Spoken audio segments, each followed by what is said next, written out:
Yo, adofo ne adehye yesama mo nyina akwaba eba COVTVGHANA so.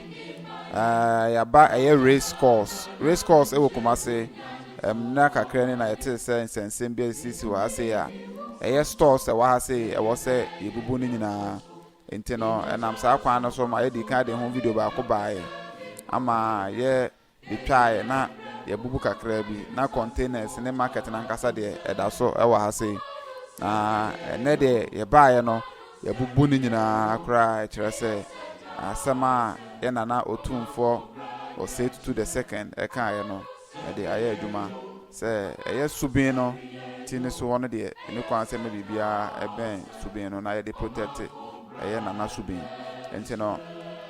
ye twawie mu kakra e de akire mo na mahwe se de no masiko enti video a wo hwe ye de nam ye SUBIN so hwe sebi nso na da form na excavator atimu nyina kama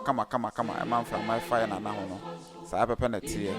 ye boy ye nsu ho ban a atense bebo ama asante man e no ma bebre nso akonkan enti saa na tie ye de ba se de update na ebreo na ma hu se de no ma si akosi ye na ye kase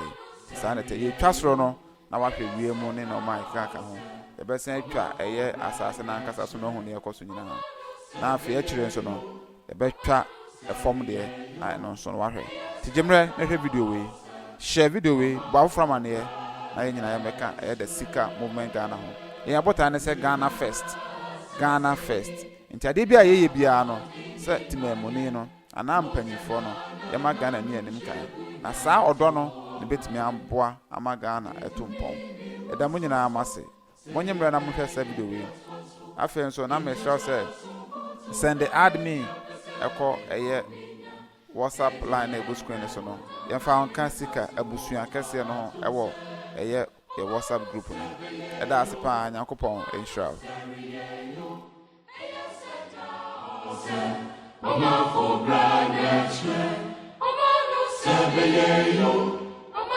sabe yo